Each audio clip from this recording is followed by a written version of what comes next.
My friends, welcome to another episode of the Nuclear Heat Wave Wrestling Podcast, brought to you by Mafia Sports Report. I, as always, am Dr. Love, and of course, who do we have here? Well, of course, we got Sauce Bronson, baby, right Listen, here. listen. It's just your average Joe from Michigan, just here to give my hot and terrible takes on wrestling. Yeah, he's being modest, so modest. So, so yeah, we got a little bit of wrestling to talk to you guys about tonight, and then especially when we talk about just the quick kind of review or results of Elimination Chamber, because when you have four matches on your main card, I think there isn't much to review. And then of course we Nah. do have the AEW pay per view with Revolution this Sunday night. So, and that Sting's will be Sting's Sting final hurrah. final match for his final match. It's kind of funny, and we'll talk about this in a minute because someone posted something kind of cool, but we'll talk about that in a few minutes. But it does look like we do have first couple chats here. It looks like we got Rick Rarick coming back. Thank you, Ben. Thank you. Always good Shout out seeing to you, you. Rick. Such a shame that his last match is against the middle-aged Bucks. They are not interesting at all to watch. Well, I mean, we can talk a little bit about that. So, honestly, yeah, I'm a little bummed too. I mean, I'm bummed that this is the match that Sting, I really thought maybe a singles match would have worked. I mean, all joking aside, like Ric Flair is going to be there, but thankfully that didn't actually happen as a match. For no one wanted that. No one, No one. nobody. But yeah, it's kind of like, really, why couldn't they tag team against anybody else? They had to be the newly heel EVP Young Bucks. Oh, you talk about the Young Bucks who should have took on this character when Phil was still working there. Oh yeah, how fun would that would have been? Wasted opportunity. This is what happens when you have we have too many cooks in the kitchen. Everybody dictates what they're going to do. Too many cooks. Too many cooks. I'm not gonna lie. If we had that, I could pop that up right now. So random, but I love it. Yeah, it's kind of a shame, but we'll talk a little bit more about that in a little bit. So, Rick, but definitely, and then of course we're gonna definitely talk about the only good storyline, in my opinion, is Swerve and Joe. We'll talk definitely about some of that because Swerve is definitely one of our favorite wrestlers in AEW right now. And then look who's out. Oh, it's D-Town guy. The champ. I forgot. He is still the champ, isn't he? Okay. Yep, because right. technically only 4 people showed up to the chamber. But Revolution. Let's see, Sunday night. You better be there. So we gotta figure out where we're doing it, but we gotta be there. So and then we got Rick here again, real quick. One way, Bucks win, Sting loses his last match. Other way, Sting and Darby win, and what? Vacate the title after Sting retires? I mean, yeah, pretty much. It's sad because that's exactly what would happen. But look at Sting, even in WWE. I mean, Triple H wouldn't even let him win. They wouldn't even let him beat him at WrestleMania in his debut match. So it's not unfathomable to have the Young Bucks beat them for the titles, and then they give him some standing ovation, similar to Ric Flair when he was beat by Shawn Michaels. It's honestly, but who knows? We'll wait and see. Honestly, the missed opportunity here was they did have one wrestler that should have wrestled him in an exhibition. He's still in good shape, and he even showed up one time in AEW. And I'm talking about Ricky the Dragon Steamboat. He could still go. He could still take at least a few handful of bumps, and he's in good shape. So that was a match they could have done, but they had to have this EVP storyline, and it had to be with Sting and Darby Allin of all people. Ric Flair they should have just thrown Ric Flair to the EVP. Like, here, can you take some bumps? There you go. Okay, get out of here. Yep. Get out of here.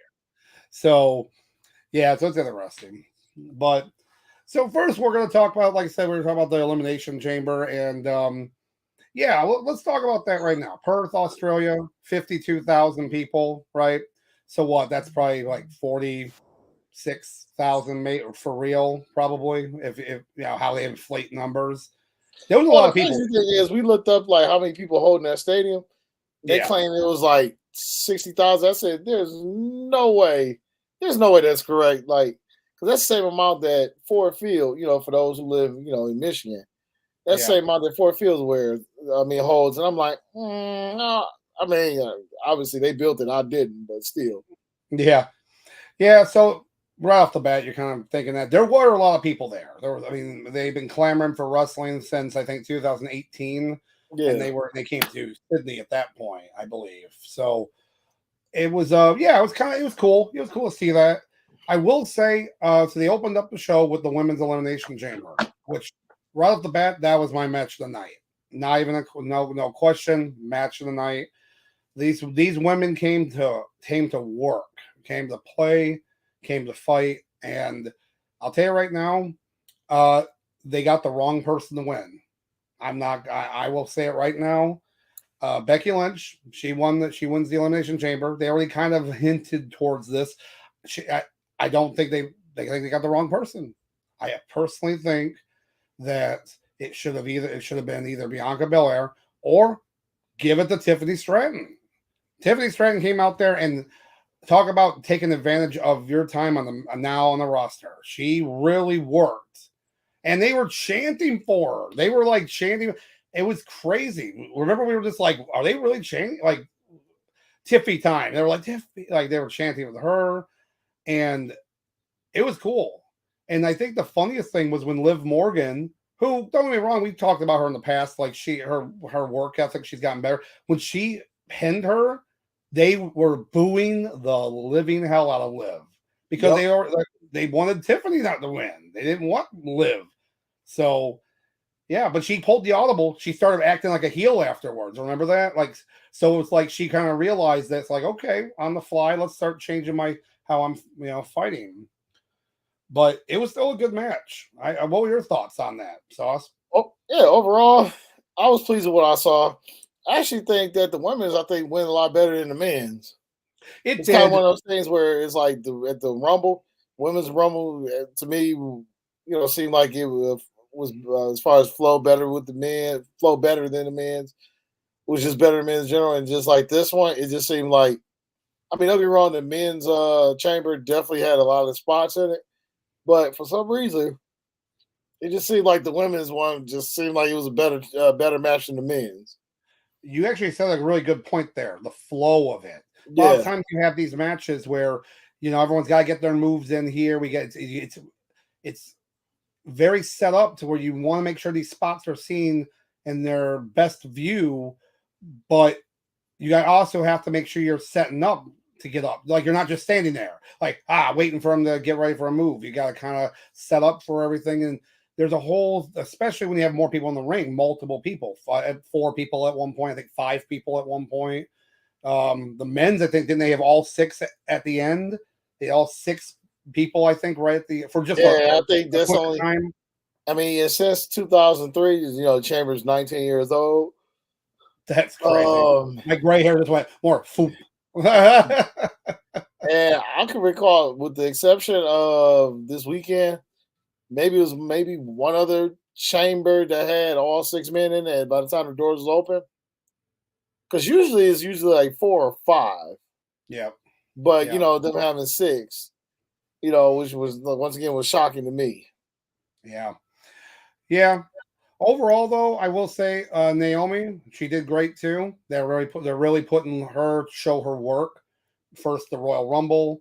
Now they had her working a lot early in the chamber. So I'm happy to see that it wasn't just kind of like a one-offer, that she's back to stay to be a kind of a force in the women's division. Like you'll see her get pushed for a women's title sometime, possibly later this year. Especially with whatever happens with Io Sky, Bailey, something like that. Even Rhea Ripley, because Rhea Ripley, look, she's a great champion. She's a dominant female there, whatever. But it's almost to the point like she doesn't need the belt, right? She doesn't need it. She's already could dominate. Like, why do you think China never had the title until the end of her career at WrestleMania when she won the title. You know what I'm saying? Then she got it, and it was like, well, she didn't need it. She could whip everyone's butt. You're putting her in matches with men. I'm not saying that to do that. I'm not being like, oh, that we have to start. It was weird because it was weird. Like when China won the women's championship, I remember watching it. I was just like, okay. I know. It should be Ivory. Remember, it was like she'd be Ivory at WrestleMania. So you're like, oh man, so you got right to censor Ivory is about to get demolished by China. Yep. And it was just like, okay. Yeah. So overall, to me, I mean, that was definitely a 4 headlock match for me. Four headlocks. Yeah, I agree. Definitely 4 headlocks out of 5. That you know, I definitely I'm not mad at that. And then just to give folks context, bear with me just a moment. Where is it at? Hold on. When did I? Bear with me, Doc. You're okay. You're real quick. While you're doing that, I got a real quick chat here. Mafia Sports Report. Here we go, Papa Mafia. Do you think Vince McMahon will be a special guest referee at WrestleMania? I know you're just joking, because absolutely not. No, they will be like Vince. Who's that? Who? No, that's never gonna happen. Nah. And then and here we go. Mafia Sports Report. Watch the Iron Claw movie. I give it 4.5 headlocks. Told you it's a good movie. Yeah, once again, from a wrestler standpoint, it's a solid movie. Like, but if you know nothing about wrestling or history, you're gonna be like, yeah, you'll be a little confused, and the emotional impact won't hit as much. So yeah. But yeah, so again, for that first match, definitely I'd say 4 headlocks out of 5. And Sauce is bringing up the basically the rating scale. I know most people already know that, but just to give us you guys context of how it feels.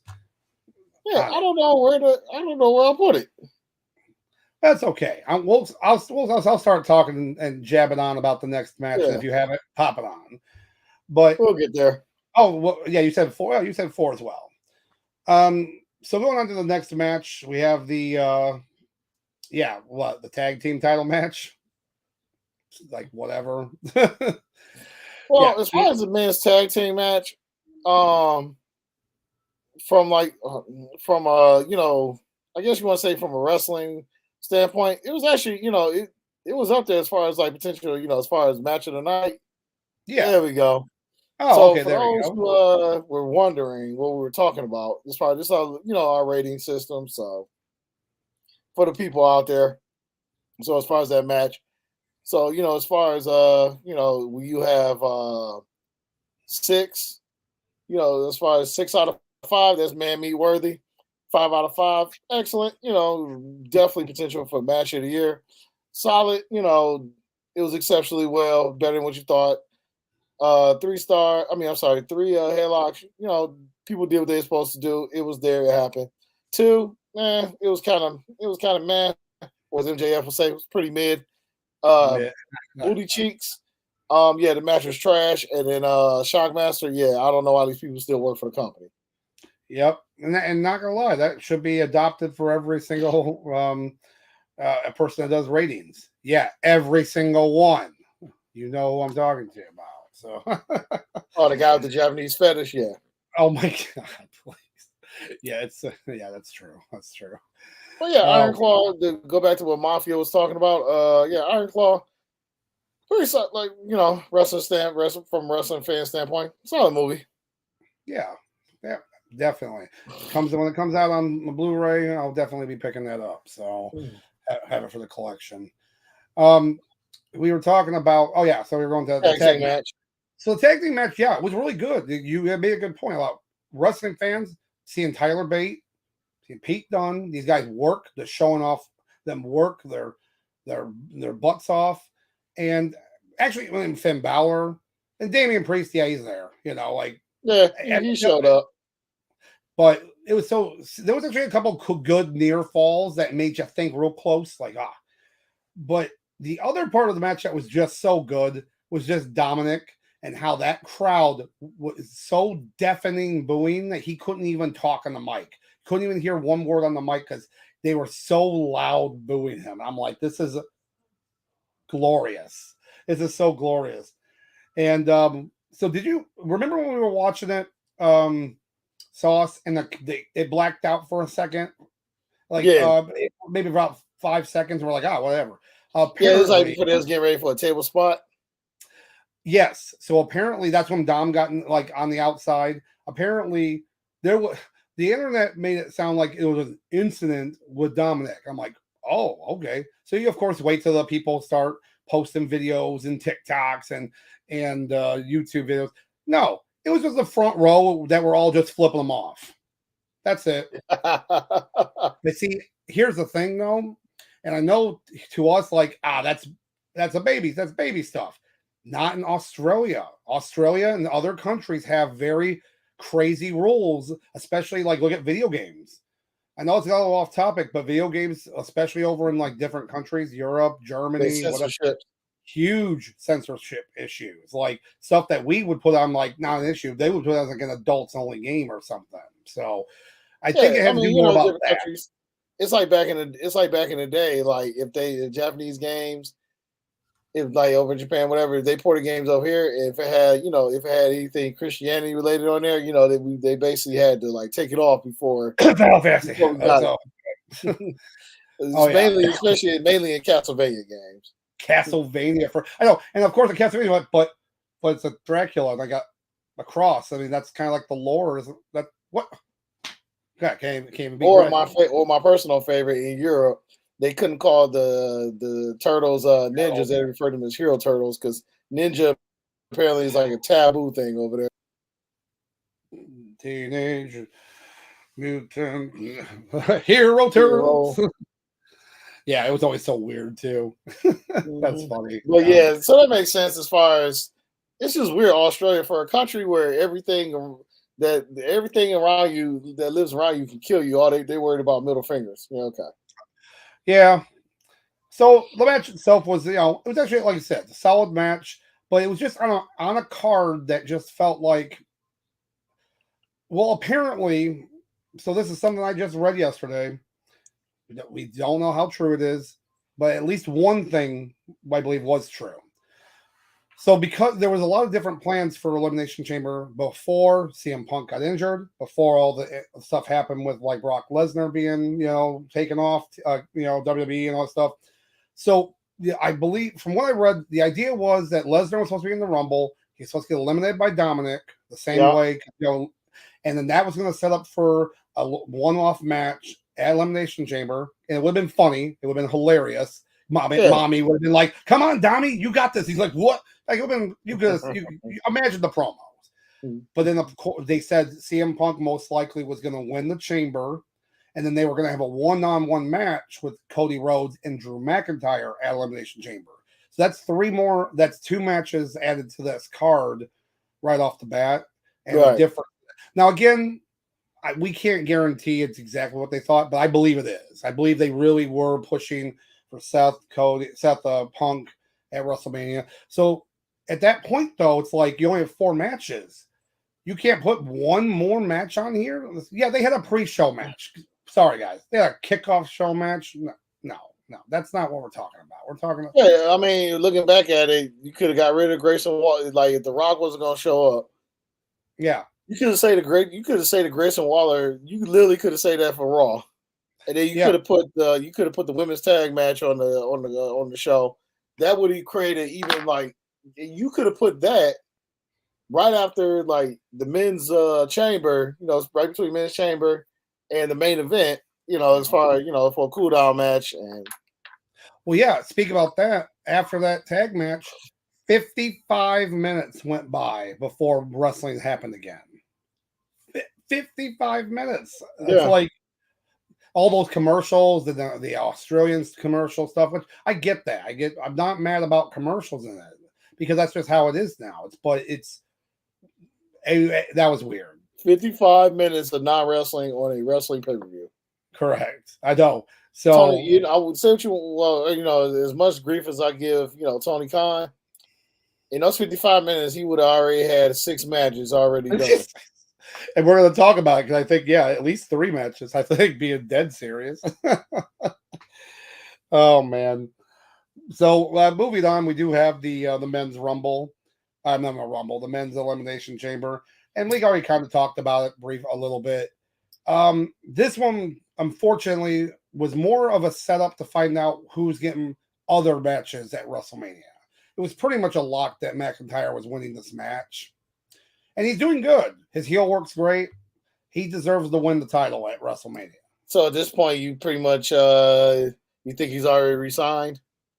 Oh, for sure. Yeah, in my opinion, he's definitely re-signed his contract. There was a rumor that he had, and they, of course, we don't know it for sure, but it does seem like he's re-signed because why else for the big push? Why else do us like? Because that belt's got to come off himself in a month so he can, heal rehab. So yeah, and he'll be good. He'll get his WrestleMania moment. He'll get in a sense. Crowd.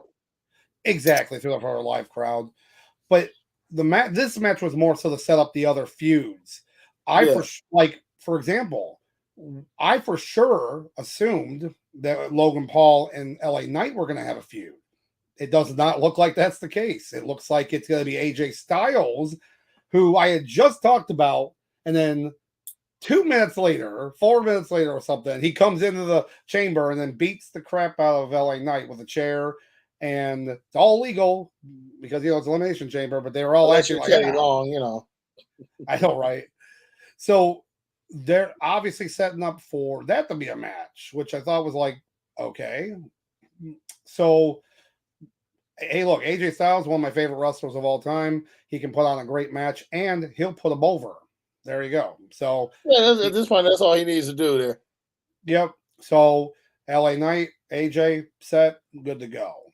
Now you also have Logan Paul and Kevin Owens, but that also what I think should happen, bring us back the great ladder match.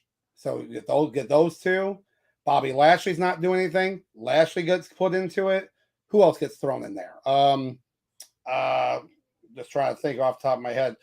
Maybe Austin Theory gets thrown into it, depending on how the storyline goes. Sami Zayn ain't doing much. Throw him in there. There you go. Thank you, Sami Zayn. So make it like a 5 or 6 man ladder match. Those can kill at WrestleMania. And I think that sets that up. That's perfect because in that sense, your golden boy Logan Paul doesn't have to be pinned or submitted to lose that belt. It kind of makes it if they were worried about that. But I think a guy like Logan Paul, he doesn't mind. As we already saying, he wouldn't mind doing the job as far as taking the pin. So yeah, I think so. But I honestly think they want those spots. Even Ricochet might get thrown into the mix there, possibly. Yeah. So they're like, "Hey, Ricochet, we want you for it." Like, am I winning the title, or do you want me to do some crazy spot? And they're like, Ricochet, you got me. Okay. Yeah, we want you to like dive off the top rope, go on. Yeah, we want you. We want you to just put your life on the line for like 20 minutes. Come on, please. Yeah. So overall, and then of course Randy Orton, who he's kind of like there, like I don't even know what they have planned for him, right? So, my hands are for WrestleMania. I'm still going with eventually Logan Paul versus who was I debating with? I was debating the other day that I still see. I had Logan Paul feud against somebody because I figured like Logan Paul and Kevin Owens, they'll probably finish up their stuff for the next 2 weeks or so, and then I have it's on the tip of my tongue, but so as far as I just don't see Logan Paul. As far as Kevin Owens, as far as going for that belt, it could happen, but I figured they'll probably give somebody else to Logan Paul. Yeah, or maybe Braun Breaker, since he's on that show now. I can see Braun taking. I I don't know, my gut feeling right now when it comes to Logan Paul and Kevin Owens and when it comes to that US belt. Yeah. I don't know. I just don't see. I could be wrong. I just don't see Kevin Owens. Them fight for that belt come April. Let's say come the first weekend of April. Yeah. Yeah. I mean, so that's where, like, right now we're basically getting into the end game, ready for, almost a month away. So they're gonna, within the next couple weeks, we're gonna get it set up. So, as for the match, yeah, I'd say a 3. I give it a 3 headlock. They definitely did their job. It was, but it was just, again, we already kind of knew who was going to win. So there was no real surprise there, and I'm not saying it always has to be, but, nothing on this card really was a surprise per se. Yeah. Well, that was the problem too. So yeah, what about you? What do you think about that? You're About 3. I mean, for the most part, it started off somewhat hot. And then, it felt like you had like 15-minute cool down, with little stuff here and there. And it wasn't until everybody, escaped from their pods when, okay, there was all right, everybody got to eliminate somebody real quick so we can get, so we get down the storyline wise. And then one of my favorite parts was first the RKO out of nowhere, then the Claymore out of nowhere. Yep. The Claymore angle was just pure gold the way they did it. Yep, I've mentioned that in the past. WWE is some of the best camera work I've ever seen. Oh, how WWE has not got a daytime Emmy as far as their camera work is beyond me. I mean, they do a good job. What's that, the daytime? Well, yeah, the Emmys. I was thinking about the Tonys, but Tonys is Broadway, ain't it? Oh yeah, Tony's is like for okay. But yeah, how they have not received an Emmy for their production is beyond me. Yeah. Hey, if you watch the South Park episode, the WTF one, he could win a Tony apparently. So, but that's funny. So then we go on to the main event, which there isn't much to say about this. Every single person on the planet knew Rhea Ripley was going to win in her home country. Comes out to like 50,000 screaming fans for her. I think the best part was basically what her outfit. Her outfit is getting smaller and smaller and smaller and smaller. And of course, it's like, yes, of course I like it. Come on. I'm not going to say no. I'm not going to be stupid. But, was the match good? There were some spots that were pretty good. There were cool, good spots there. But overall, it was just, to me, it wasn't a pay-per-view match. I don't know. That's just my feeling on it, I guess. So the only person who really benefited from this match is Nia Jax. This is the main person who benefited. Because she controlled most of the match. I ended up watching the match the next day. But she controlled pretty much like 90% of the match. Wanted to look dominant. It was more like Rhea, every time Rhea gained momentum, Nia was just basically just stopping her. And eventually it was one of those things where it's like, eventually you find a crack in someone's armor and you finally go in for the kill. And that's pretty much how that match went. Yeah, but, that's a good way to put it. Right. But I will say that, sometimes when a loss hurts somebody, like how when LA Knight, when it seemed like his push basically almost came to a screeching halt because of Roman or not. The opposite kind of happened with Nia because of how dominant she was booked for the match. So yeah, she took, she did the job. But at the end of the day, I feel like at least, if anything, it made her momentum just a bit stronger. Oh, okay. Yeah. I'd have to agree with that because, there were some good spots there. The one spot that scared the crap out of me, and when you see the other angle of it, it could have been super disastrous, is when she was on the chair. She was on the rolling chair, like she had Rhea Ripley on the table. She had already slammed her on the table. Yep. She put her on the table. Then she stands on this rolling chair, and I'm like, she's not going to try to jump from this on there because that chair could come out from underneath. That chair easily go underneath. Oh my gosh. And she made it, though. She made it and hit her in the slant, but it could have been so disastrous. And I don't think she could have came back from that. If she had like slipped and then didn't miss, oh my God. But Oh, she it hit would it. have been like Triple H and Kurt Angle at SummerSlam 2001 when the table came through. Oh my gosh. That's Yeah. basically the equivalent, except the chair would have been Triple H. You're right. So yeah, you made a definitely good point, especially Nia Jax does look good in this because a rumored match for WrestleMania is what her and Jade Cargill most likely. As I've been saying. Yeah, because they already kind of built it up at Royal Rumble. She eliminated her. Jade did. So yeah, I think that would work.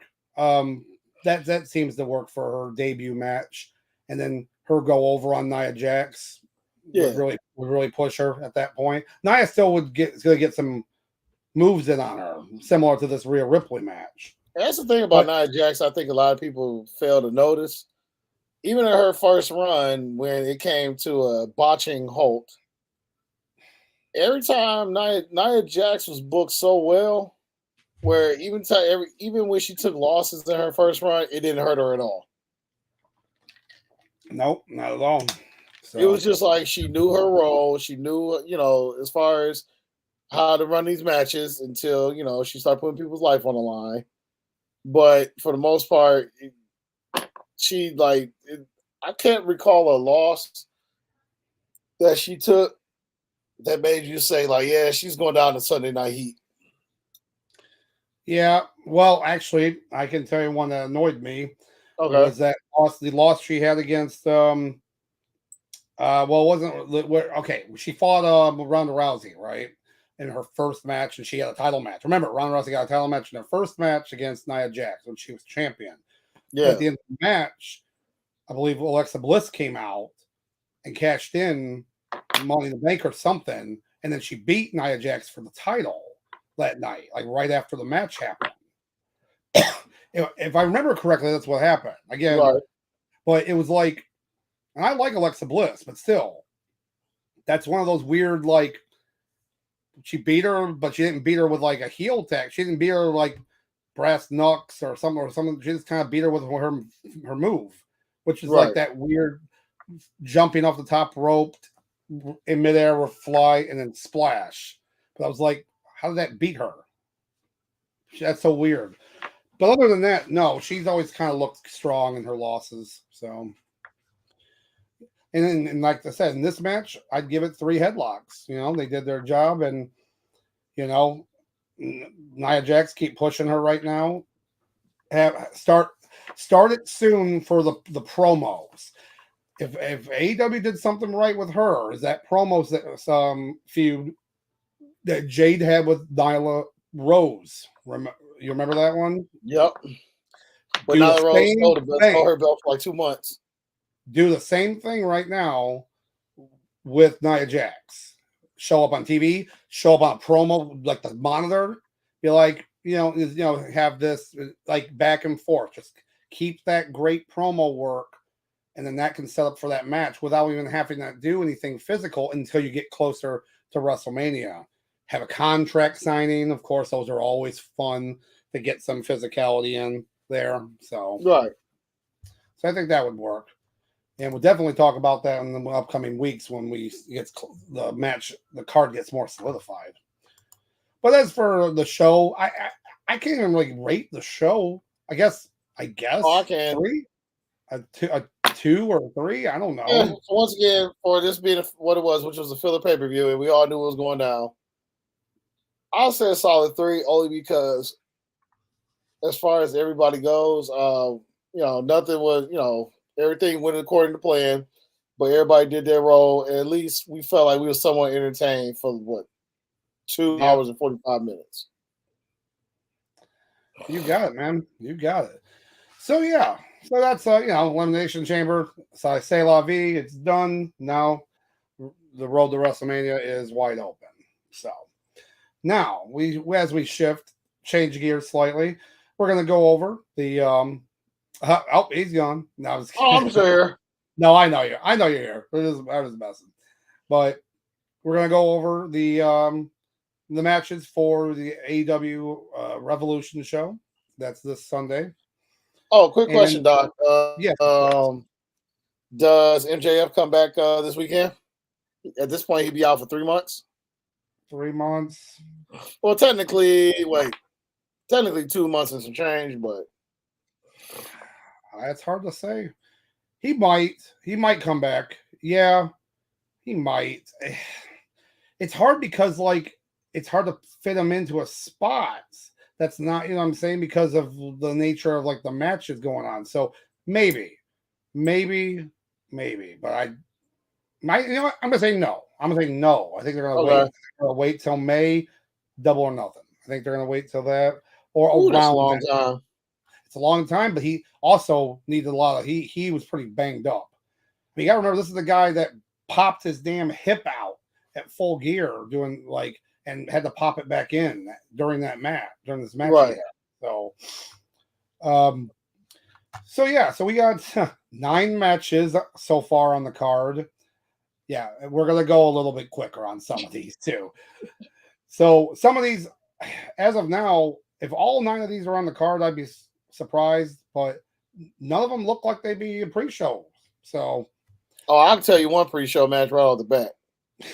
So I'm going to just go off of what I have here on this list. So we have FTR versus the Blackpool Combat Club of Moxley and Claudio, because they say F Wheeler Yuta,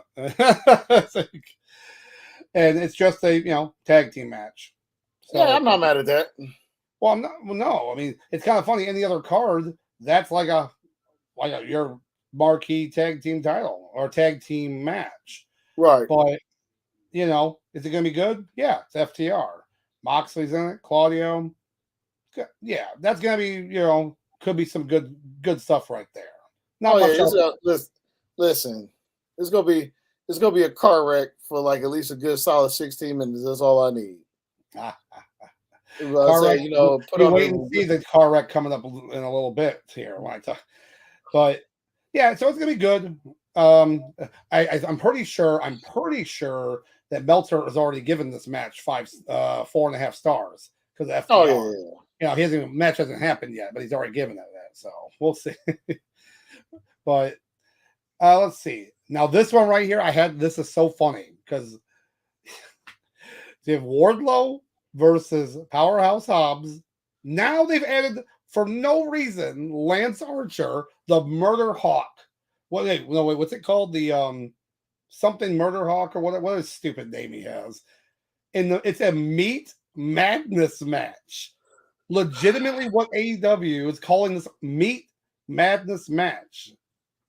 Yeah, that could be a pre-show match. This could be especially how much they're barely if Lance Archer was on the main card, I'm gonna lose my mind. That's pre-show. He showed up a month ago, and I was like, "Holy crap, he still works here." Yeah. So you know what? I'm with you. That get tomorrow or the next couple days because we still have Dynamite. We got Rampage. We're oh my god, we have all the matches. Yeah, there could be 6 more matches added before Sunday. Yeah, I say that's gonna be a pre-show match. It's gonna be a bunch of heavy meat slapping. Yeah, we got that first, buddy. Nice try. We expect our royalties to come soon. Exactly. Now, if Wardlow doesn't get the push out of this, then what the heck was the point of even doing all the stuff with Adam Cole? Because it's Ding Dong Khan doing it, so who knows? Right. So moving on, we do have another. I don't even know. You have Christian Cage doing some great work. We all know that. Great work. Oh, yeah. I love this thing because it tells who's with them. So it's Christian Cage with Killswitch, Mother Wayne, the Prodigy, Nick Wayne. So Mother Wayne made me laugh.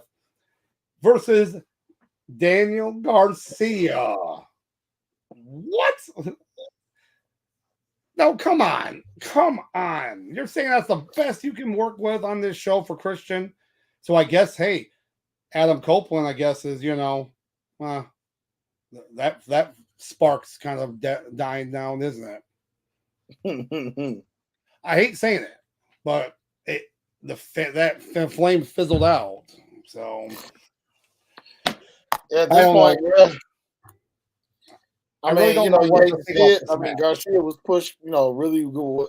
I mean, he was pushed really good as far as when he had that storyline with Jericho and Danielson, as far as between a wrestler and a sports entertainer.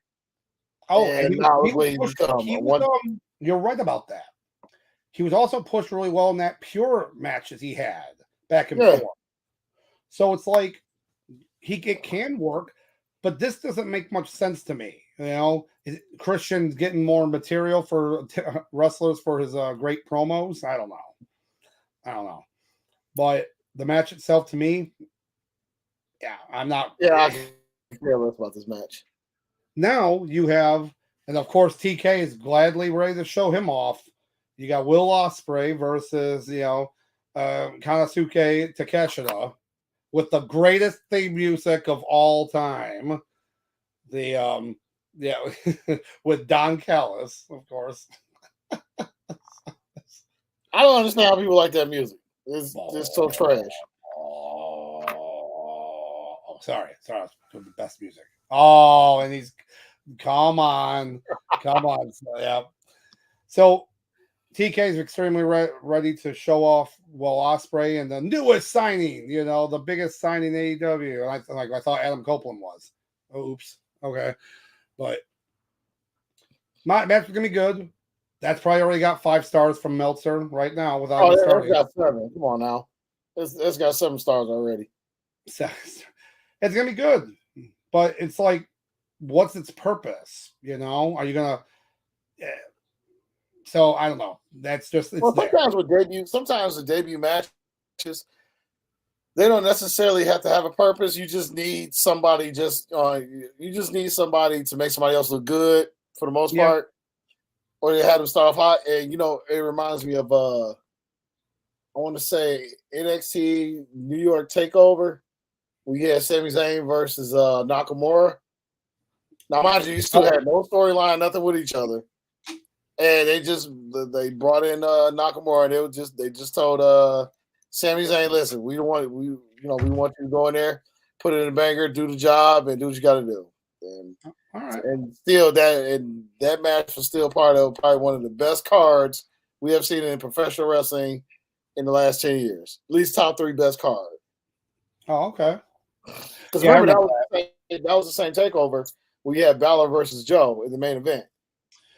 Yeah, but that one, if I remember correctly, it was okay, but they kept stopping it because it was bleeding. Yeah, because of bleeding. Yeah, it was. Yeah, and that was kind of annoying because it was like really, because they were at that real kick about, and I get it. I'm not mad about gloving up for bleeding, but they were stopping it every fight. Like, oh yeah, the fans was over it. Then eventually they just let them go and do their thing. Yep. So but it was still a great match. Yeah. Yeah. But with Nakamura and Sami Zayn, it's just 2 guys just face. One guy's debuting, they just need the other guy to come in, do the job and just look good doing it. And that's basically what this is. Gotcha. Just letting you know, Sauce, I'm not sure how it looks on your end. It does look like you're a little choppy right now. Yeah, it's good on your end too. Oh, it is. Okay, well, sorry. So we're like robot. We might be looking like a robot here. Sorry. Oh, you're talking about like 2012 Randy Orton promos? Yeah. RNN, his promos, Randy News Network promos he used to do. Those was great. Those were so good. So yeah, Will Ospreay to catch the match. It's gonna be good. Just good straightforward match.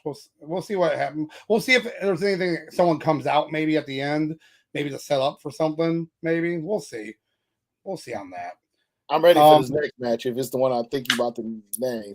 We're talking about my favorite janitor / dumpster fire. We're talking about the Mad King, the Continental Champion, Eddie Kingston, versus Bryan Danielson. Now, the match is, if Danielson loses, he's got to shake Kingston's hand. So who's winning this match, right? Eddie Kingston's winning this match. He's winning. And the question is, we got to do a bet from the moment the match ends to when he shakes his hand. We got to do like a bet to see how long it takes for him to shake his hand. Right? I know. That'd be so good too. Well, it's so funny because, technically, they're saying if he loses, he has to shake his hand. Technically, because that Continental Championship has the Ring of Honor title in it, he would have to. Ring of Honor rules, state that you have to shake hands afterwards.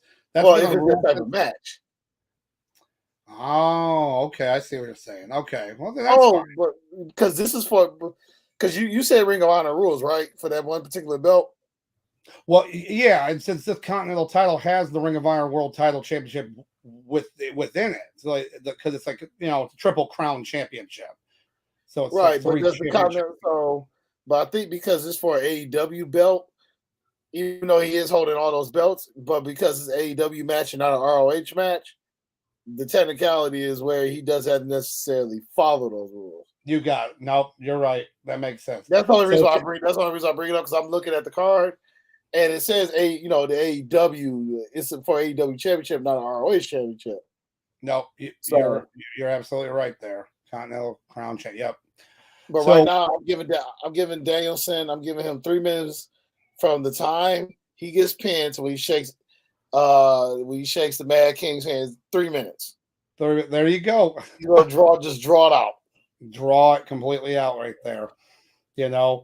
Have like he's gonna sit in the corner, exhausted, the Mad King after he won. It's gonna be great. It's gonna be so good. So and by good, it's gonna be a train wreck, but it's gonna be so good. And yeah. So how long do you think that match is gonna be though? The match itself. I know what's the average time? Oh, I wish you had your notebook in front of you. I'm curious. What's the average time for Eddie Kingston matches? I know, right? I'm gonna say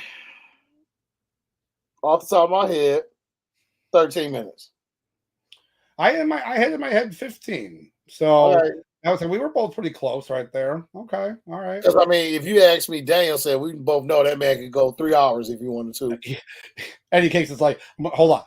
I gotta sit down. Hold on. Damn it. I said, hold on. Okay, let's go. All right, I'm back. We're back in the game. He's like, did you just take a micro nap?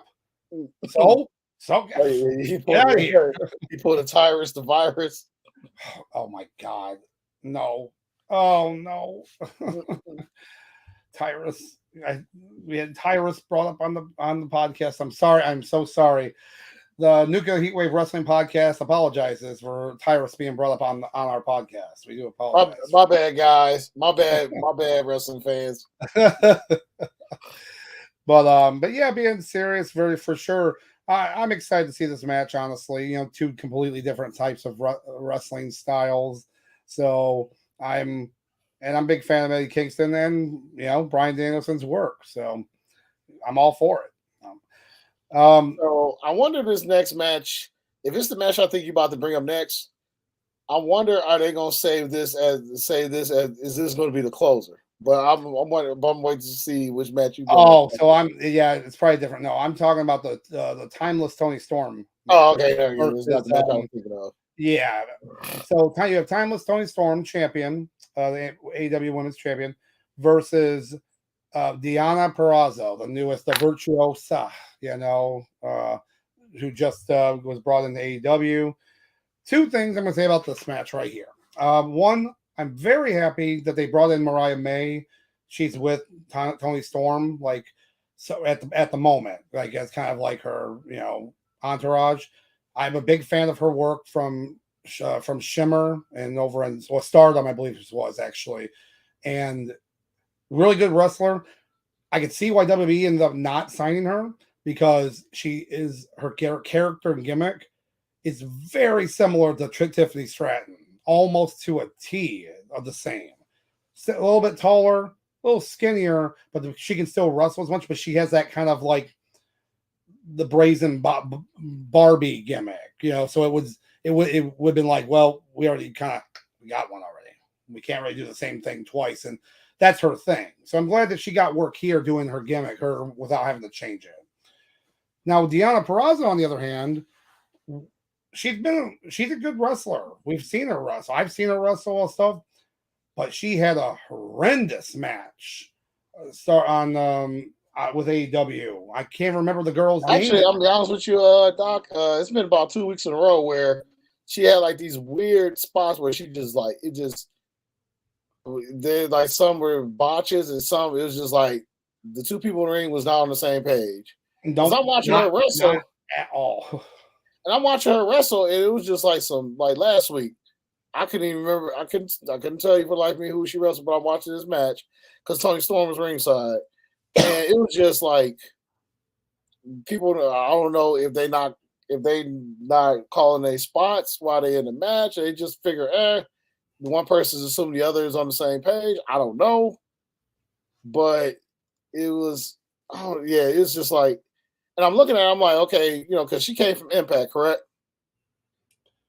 Yes, yep. So I'm like, obviously, Impact, has the best women's division in wrestling.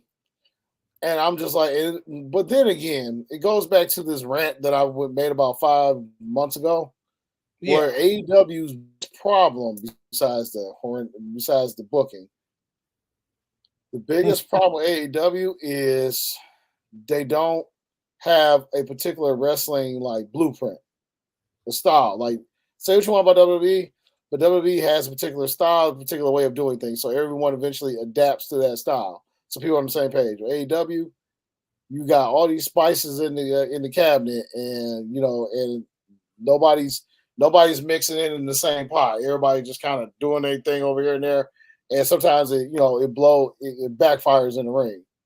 Yeah. So Yeah, I was disappointed when I seen some of the like the the match and some of the highlights and stuff. I was like, what is going on? You yeah, know, and I I know for a fact I know that their match should be better because both you have two women that definitely can work, but yeah. that if they let's see if they can work together though. You know, it's Well, I'm pretty sure, like, I'm for this because this is a championship match. I'm pretty sure these ladies.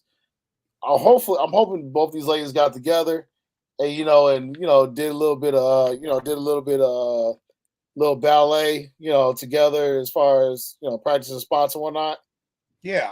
Because if they Oh, go, if sure. these two go out there and they just try to just wrestle on a whim, oh no, No, you can't. no, no, no, no. So I'm hoping that that is the case. So I as for the winner, no. Diana Peraza just got here and she gets a world title match. No, no, no, no. That's not happening. Like really, for real? Get out of here. I'm saying you just say she's not going to pull a penta and come into another promotion win the title within the first day. First day, yeah. TNA. Oh my gosh, that was funny. That was funny. But yeah, so it's gonna be Tony Storm's gonna definitely retain the title there. Yeah, And it's depending on how good Deanna is in that, she might get pushed more. And hopefully she does, yeah. I But mean, we all do when people come over. We all want to see people, thrive. yeah, oh yeah, you never want to see anybody fail. I'm sorry, anybody does that, it's not really a real wrestling fan.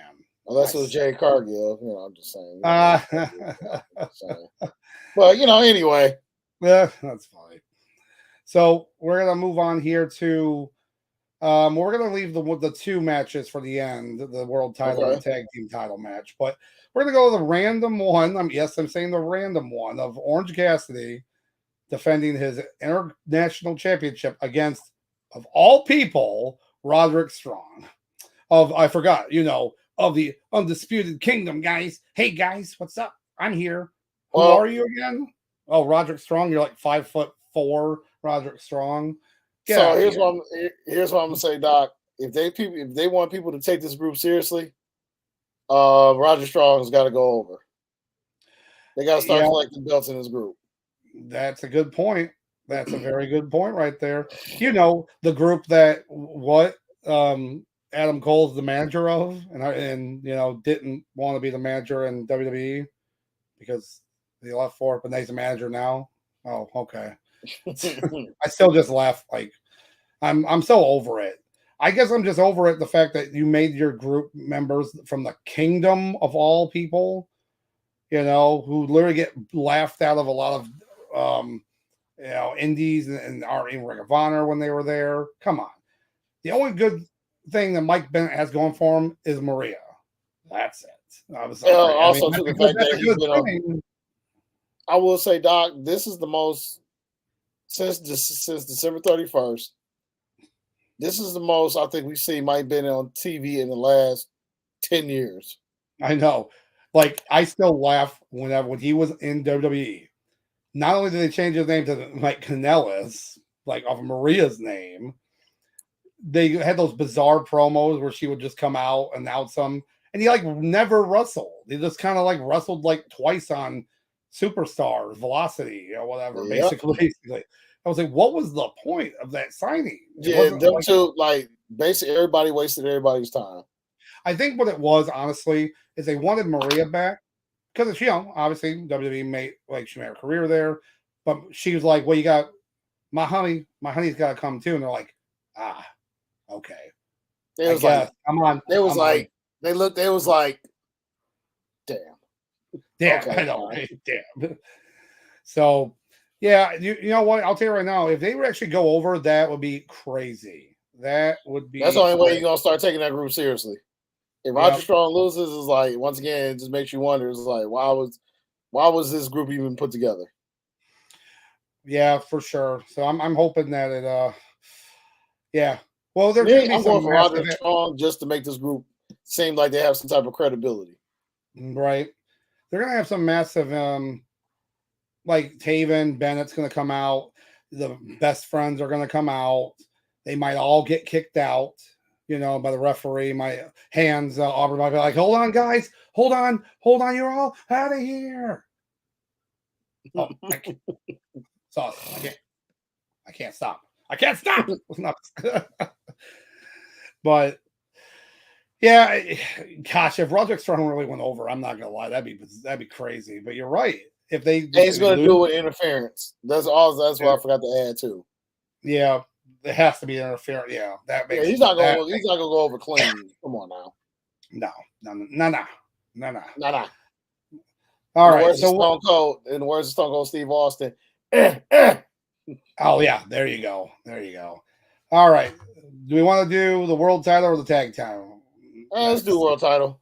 All right, I like it. I like the thought. So obviously we have our world title match: Samoa Joe champion versus Swerve Strickland. So we got a little Swerve here, and then of course Hangman Page in a triple threat match for the world championship. So obviously we've talked about, and you've seen if you've been watching AEW, the feud with Swerve and Hangman, which I've given more of my ability to like Hangman Page for this feud alone has helped it. So. Wait, so are we saying that Doc is starting to become a Hangman Page fan? No.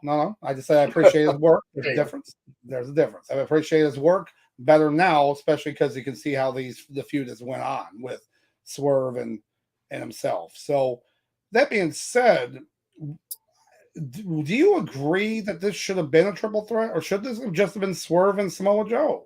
Should have been Swerve and Joe. There's no reason why they holding on to Hangman Page in this. I thought the whole point of them doing those back and forths and rubber matches was just to put an end to that feud. So hopefully, I really assume that too. And I think what's going to end up happening. One, I pick Swerve Strickland only because we're in the tail end of Black History Month, so I'm just going to be biased and just pick the black guy in this. But I think that if Swerve wins this, we're going to have another month of him and Hangman Page, because Hangman's going to come out and say, "Oh, you don't deserve the title. Why not? Because you're a scumbag and whatnot." And then Prince Nana's going to be in the background like, "Hey, if you want to challenge him, why don't you just say so?" And then Hangman's going to be like, "Yeah, well, I want to challenge you because I don't think you're ready." And then Prince Nana going to be like, "All right, we accept your challenge. Okay, all right, let's move on." That's legitimately what the promos would be. TK's going to watch that and be like, "That's gold. That's a good shit right there." Yep. Yeah. It's the match is going to be good. I like Samoa Joe a lot. Quick question, Doc. Yeah, what's up?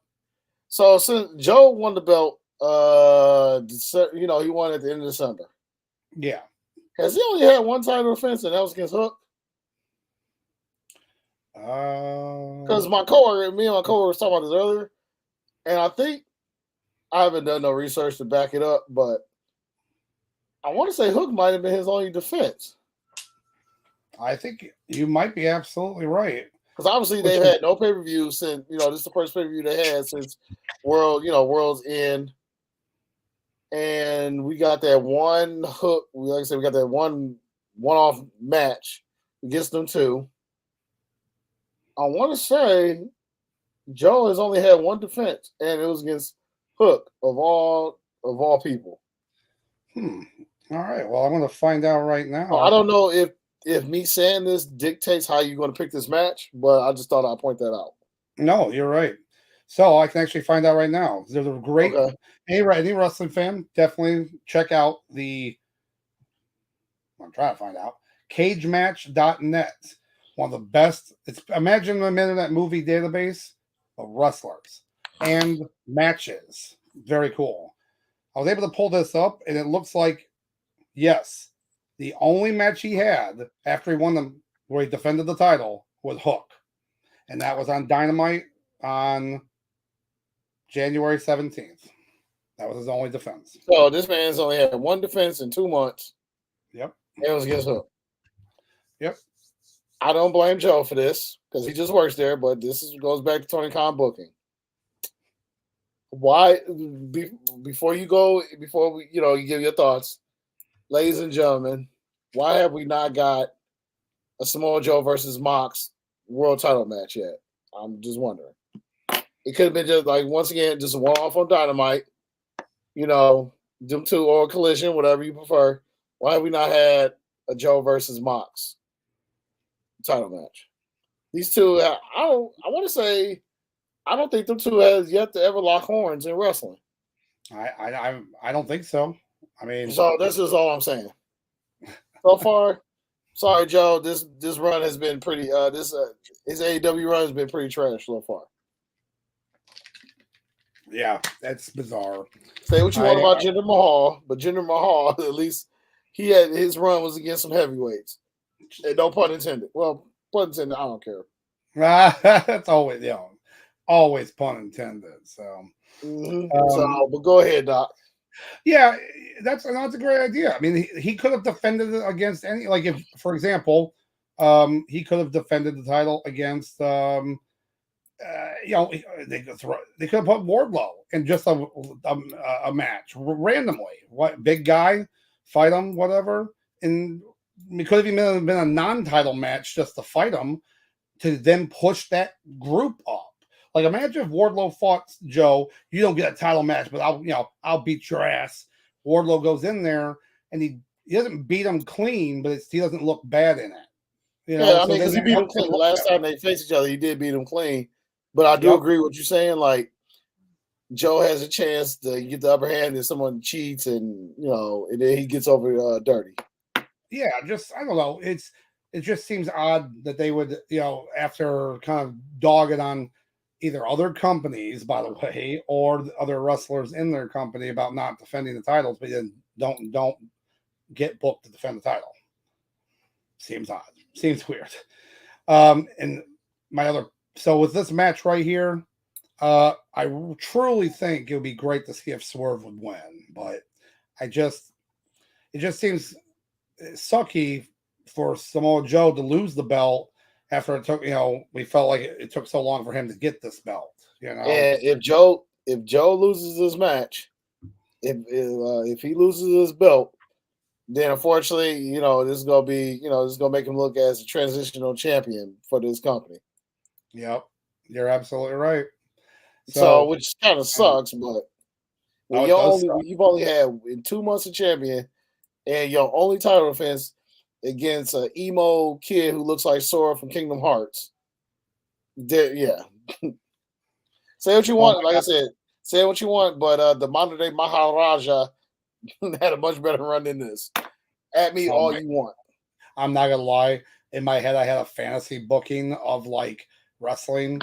I'm telling you, Samoa Joe loses the belt to Swerve. Great. Swerve. Samoa Joe sometime leaves AEW. Like sometime this year, he leaves. He goes back to WWE. Some promos happening on Raw or SmackDown with the Bloodline. And then you have Roman Reigns. And then you have Samoa Joe, who I know very well is not part of that family. Doesn't matter. People just see the name Samoa. He comes out and chokes out Roman Reigns in random return for him to demand to fight him, and then that would be a good slobber knocker type match. Oh, I know this is a fantasy type booking, but I think it would be if you heard that music again, I would like mark the shit out, and then he comes out and then it just takes him out. Oh. And then they when he comes back out with that music, they finally put that music back on Apple Music. Oh, there you go. Yeah, so it's like, can I please have my music back, please? Oh, not to get too far off subject. I understand when wrestlers start, wrestling for your company, they take your theme songs off of Apple Music. Dear Apple, because I know I'm talking through a MacBook, so you cowards are clearly listening to me right now. Why have you taken Bobby Lashley's theme music off of Apple Music? Just I want to know because I hear it every Monday on Raw, but apparently I can't listen to it on your streaming platform. I need you cowards to email me back ASAP, please and thank you. Yep. Yeah. All right, no, I got you. I hear you. But I would like to see Swerve win. It's going to be interesting to see what they think because I think it's going to really matter also about the crowd reaction. Swerve got some great crowd reaction before. If it continues with that, they might pull the trigger, or they might pull an audible if they're not getting that. They might pull an audible and have Joe keep the belt. It depends on maybe with MJF when he comes back. Is he going to be thrown right back in the world title picture? I don't see him going back down the card. You know what I mean? Like that doesn't make sense. So Hangman Page though, if he won, I might break something. I said I might throw something and break it because that would be the ultimate like dick move right there. So hopefully it doesn't happen. Hopefully it's a Swerve or Joe, and then maybe we can get Swerve and Joe in a rematch, just them. And that'd be great, because you're right. Joe, Swerve, and Adam Page already had their feud. Done. Stop it. No more like. We don't have enough staples in the world for your matches or concrete bricks, So yeah, that's gonna be. I mean, it's gonna be a good match though. That's gonna be a very good match. And then you move on to what's probably gonna be the main event. They're probably gonna make this the main event, the tag team match, not the world title match. Yeah, I see this being a closer. So you have the Sting match with Sting and Darby Allin versus the EVPs. The middle-aged boys, Bucks, apparently. The Young Bucks for the AEW Tag Team titles.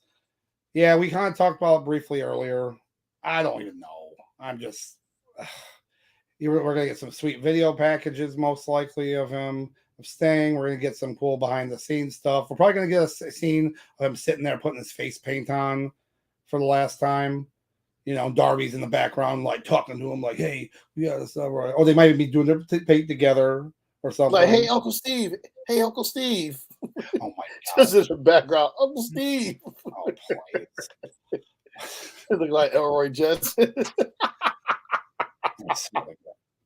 So my question, Doc. The only question I got for this match. Yeah. I mean, me personally, I can care less who wins.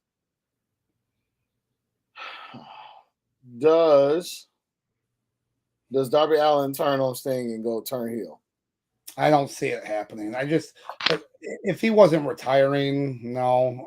If this was a regular match, I totally could have seen it happen. Okay. But no, I think whatever happens in the match, I think it's going to end like I briefly talked about earlier, the Ric Flair retirement way. Sting does still lose, but they help. Darby helps him up. He's kind of hurt. He gets up and he's like, "I don't need help. I'm up." And everyone cheers. Locker room comes out. Locker room is totally coming out. Just saying, whether they're coming in the ring or at the end of the ramp, some people are coming out for sure. His family, if his family's Ric Flair's still out there. Ric Flair's gonna be out there crying. Ric Flair's for sure gonna be crying. He's gonna take at least 3 super kicks in that match. Ric Flair himself is for sure. So that's what I kind of predict to happen. Because it doesn't make sense for them to keep the title just to drop them, and let the EVPs have their fun, get their own belts back, by the way, so they can be like a 7-time tag team champion apparently or something. I don't know. Just for that one brand. Yeah. Yeah, no. So that's like whatever. And it's good. Like the main thing about this is Sting. We're all wrestling fans. It's huge to see Sting, and his last match. And what I was talking about earlier is I saw something online that talked about Ric Flair. I'm sorry, Sting's last matches in all his companies. WCW, his last match was Ric Flair on the final Nitro.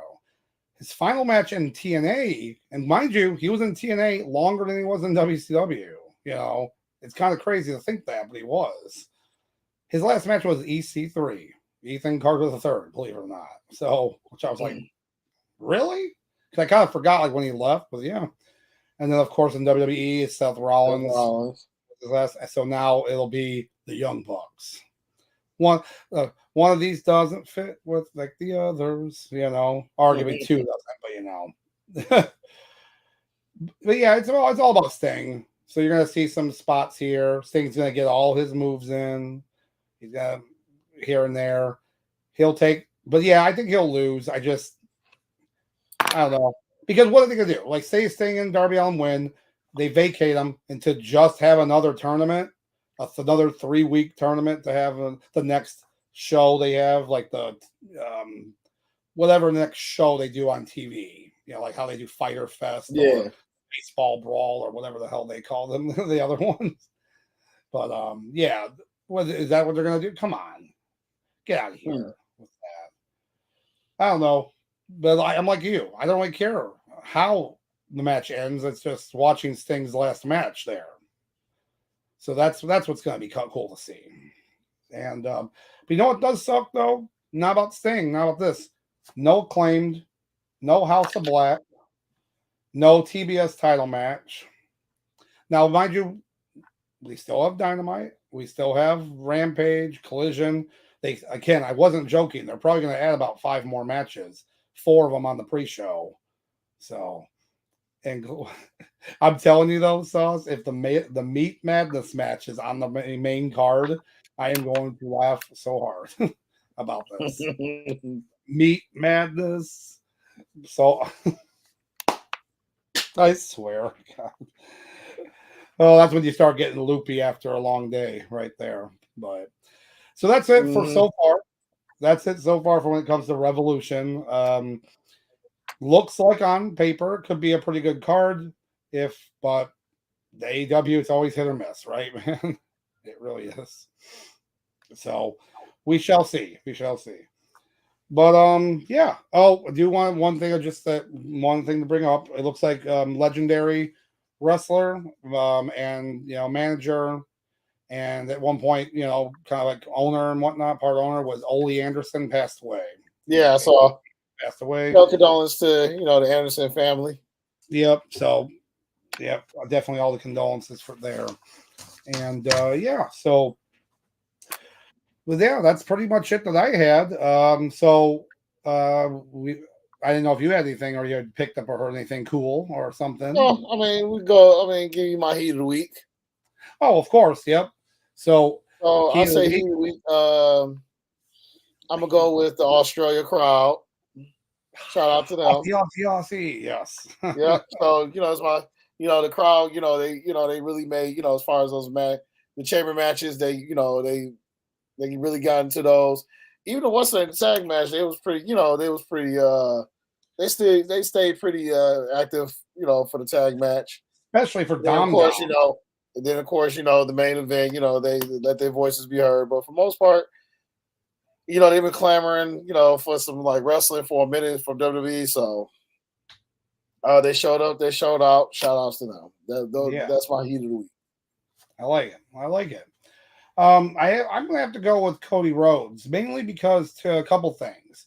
One, the overall idea of basically this whole back and forth situation of like what were the WrestleMania main events, basically getting a big bump from all this to get more, with the kind of get a good bump with the fans. Well, apparently there's something that happened on Raw, which was pretty cool. When Raw went off the air, apparently someone in the crowd, and you can find this online. Someone in the crowd, a couple, were there and they had an envelope, a sealed envelope, and it was their gender reveal for their child. And they yelled for Cody to read it out loud. He went and got the envelope and read it out loud in the ring, and it was a boy. So I just thought that was cool. Like now, growing up, that's a cool story now to say, like, you were revealed by Cody Rhodes, in the ring at a live event. Like how so that's a good, like, that's pretty cool on both of them. They both must be big wrestling fans. These gender reveals got to stop. Like, hey, that was that's pretty cool. Don't get me wrong, that's cool, but now people want to see that they're gonna have to figure out somebody gonna have to figure out how to top them. Hey, like those super sweet 16s where everyone's like, I didn't get the Ferrari I wanted.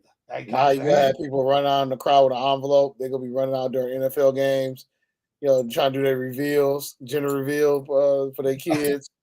They get tackled, they hold the envelope like, oh, it's a girl, it's a girl. Oh my gosh! Now that is funny. I'm just saying, you heard it here first. If that becomes a trend, I will say the best, and I have to bring this up because I just said here, the best gender reveal ever. I know you're about to say. You know it is the wrestling one where the two guys wrestling. They had a whole wrestling match. And one had a blue singlet. And it was a pretty fun match. If you watch the whole thing, these guys went, like, there was like near falls. They went through a table. They went off there's all their family around. And the dad was the referee. That was the best part. So the dad got to like count. And you could right at the end, you see the wife, and she's just kind of like, okay, like, this is cool. But that was so cool. If I ever had a kid, you bet we're doing that. We're doing that for sure. Oh, I can't wait to see you and Andy just tear up the living room. Oh yeah, just backyard, going off the top of the garage, and then she comes out like, no. Oh, hold on, guys, I gotta get back down. Can't go off the garage. Plot twist is done at Andy's house. I go through the roof. Yep. Like, ooh, sorry. Ugh. But that's fun. But yeah, so that's what we got here. And it's the end of February. Crazy. We're already getting through this month so fast in this year. So next Tuesday, we'll go over basically the 17 matches that are going to be on this card by Sunday. But yeah, we'll give you our thoughts and everything about it and go from there. But if you don't have anything else, Sauce, I think we're going to make that trip and we're going to head out of here for the night. So thank you guys all for all the chats. Thank you for people coming back to chat with us. It's always great. We always appreciate it. And on that note, y'all be happy, y'all be healthy, y'all be safe, and most importantly, y'all be good.